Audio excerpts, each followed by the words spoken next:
Olá, seja muito bem-vindo, seja muito bem-vinda a mais uma resolução de questões do Enem 2020, tá? A provinha tá aqui com a gente. Aqui é uma série de vídeos, tá? Onde eu tô resolvendo essas questões, todas as questões de física. Tem uma playlist completa, se você quiser saber mais das resoluções das questões de física, você continua seguindo aqui essa playlist, tá bom? Bom, se você não me conhece, meu nome é Ives Dantas, eu sou professor de física, já trabalho há mais de 7 anos em cursinhos e já aprovei dezenas de alunos nos vestibulares e devido a alguns pedidos lá no meu Instagram, eu tô fazendo aqui essa série de vídeos respondendo essas questões aqui para vocês. A questão que eu vou trazer hoje é uma questão mais polêmica, né, que ela fala um pouquinho da parte de circuitos elétricos. A gente sabe que não existe, né, questão do Enem sem a presença de circuitos elétricos. É praticamente impossível vir uma prova do Enem sem esse conteúdo. Então, desde já, se você ainda não é inscrito no meu canal, eu peço que você se inscreva, tá? Se você tiver no aparelho móvel, ative as notificações e não deixe de acompanhar essa série de vídeos, tá? Que é muito importante aí para o seu processo de aprendizagem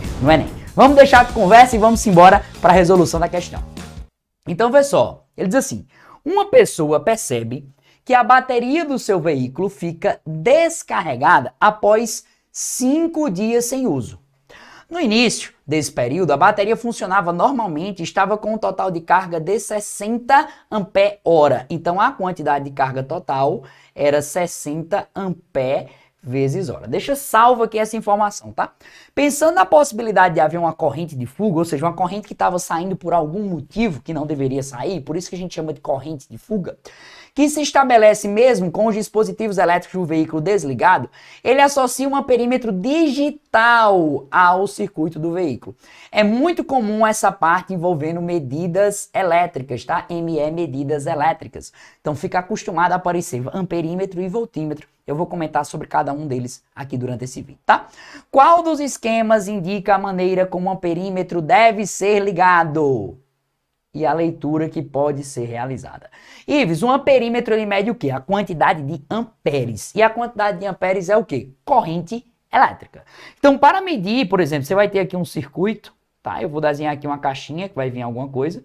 Depois desse circuito, né, a corrente elétrica, vamos dizer que ela flui nessa orientação aqui, ó, da esquerda para a direita, é como se fosse um conjunto de cargas se movendo. Então, para eu contabilizar a quantidade de cargas que fluem no tempo nesse caso, eu preciso colocar esse amperímetro assim, ó, seguindo essa sequência. Por que, Ives, eu preciso colocar seguindo essa sequência? Para que a corrente passe aqui e ele consiga contabilizar, tá? E para essa corrente estar em movimento, significa dizer que ela sai do positivo para o negativo, tá? Ela flui do positivo para o negativo. Nas alternativas, você pode escolher qual é o polo positivo e o polo negativo da bateria. Isso é arbitrário, tá? Então, eu vou escolher o que é do lado esquerdo como sendo positivo, em todas as alternativas, ó. E o que tiver do lado direito, eu vou considerar sendo negativo, ok? Vou considerar sendo negativo aqui esses caras, tá bom? Ives, o que é que eu preciso fazer então? Bom, a primeira coisa que você precisa saber é o seguinte: o amperímetro, ele não pode ser conectado diretamente na bateria. Como assim? Eu pegar um amperímetro, colocar um polo no positivo e outro polo no negativo. Ives, por que que eu não posso fazer isso? Porque se você fizer isso, você vai gerar um pipoco, você vai gerar uma explosão, você vai queimar isso daí. Por quê? Porque o amperímetro é um dispositivo de medida. Ou seja, ele não influencia, tá, no circuito. É como se a resistência dele fosse zero. Então, se eu botar um amperímetro na tomada, provavelmente vai pipocar. Inclusive, se você quiser procurar aí no nosso YouTube aqui, bota aí Ana Maria Braga testando amperímetro. Você vai ver que dá um pipoco lá. Esse vídeo é uma resenha danada. Mas vamos lá. Então, eu já sei que esse cara não pode ser conectado diretamente no polo positivo e no polo negativo da bateria. Então, eu já vou eliminar as alternativas que tem isso, ó. Se você pegar, vou até dar um zoom aqui. Se a gente pegar a alternativa A, ó, a gente vê que o amperímetro está conectado diretamente no polo positivo e diretamente no polo negativo. Isso vai me gerar o quê? Um curto. Então, não pode ser a letra A. Na letra B, a gente vê que uma parte dela está conectada no veículo e a outra parte está conectada no polo negativo. Sem problema nenhum. Que não pode estar conectado direto no positivo e no negativo da bateria. Ives, aqui na letra C. Bom, na letra C a gente vê ó, que ele está conectado diretamente no positivo e diretamente no negativo. Também não pode ser essa opção, vai gerar um curto-circuito, tá? Vamos aqui para a alternativa de letra D de dado, certo? Então, na alternativa D de dado, a gente vê que uma parte está conectada ao circuito e a outra parte está no polo negativo. Então, conexão aqui está ok.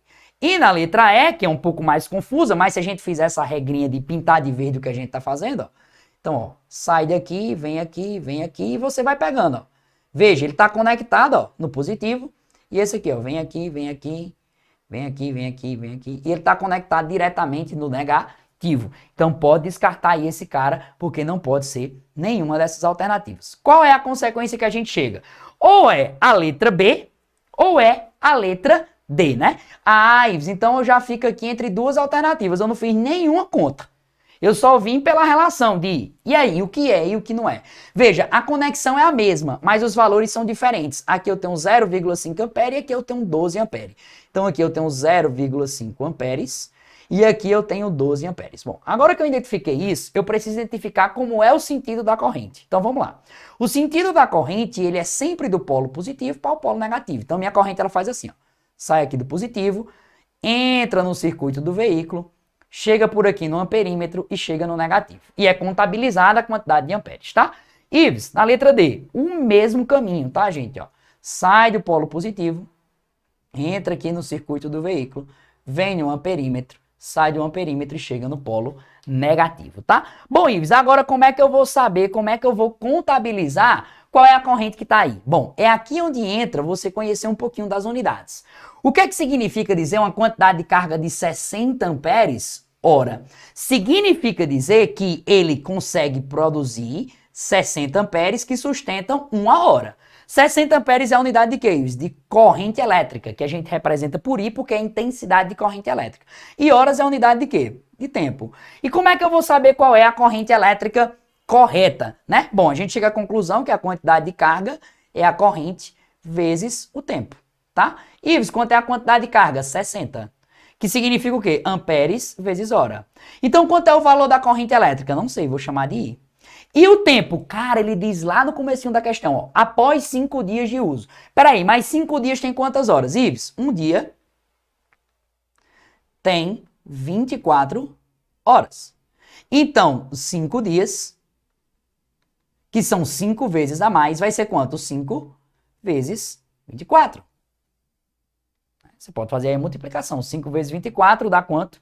Dá 120 horas. Tá? Se você preferir, você pode fazer uma regra de 3. Então, meu intervalo de tempo, eu poderia dizer que é 120 horas. Olha a conclusão que eu chego. Por que é que eu botei as unidades? Porque, ó, hora de um lado vai embora com hora do outro, vai sobrar só amperes, que é a unidade da corrente. Então, ó, 60 que está aqui continua aqui, 120 que está multiplicando passa dividindo. E aí eu vou ter o quê? Como eu já sei que é em amperes, 60 dividido por 120 dá 1,5, que é a mesma coisa que 0,5 amperes. Ah, então se é 0,5 amperes, a minha alternativa correta é minha alternativa B de bola, beleza? Bom, então espero que tenha ficado clara a resolução dessa questão. Qualquer dúvida você pode botar aí nos comentários que eu vou ter imensa satisfação de te responder. Eu fiz, né, tô fazendo na verdade essa resolução de vídeos para a prova do Enem, da prova do Enem 2020, que a galera me pediu muito no Instagram, então eu tô fazendo da versão impressa, tá? Mas se você quiser também que eu faça da versão digital, coloca aqui nos comentários, Ives, faz também a resolução do Enem digital, que eu vou ter imenso prazer em te ajudar nesse processo, tá bom? Então se você não é inscrito no canal, lembra de se inscrever, se está no aparelho móvel, ativa as notificações. E o que eu desejo pra ti é fico feliz que você tenha chegado aqui, tá? Um grande abraço, continua acompanhando essa série de vídeos. Até a próxima resolução.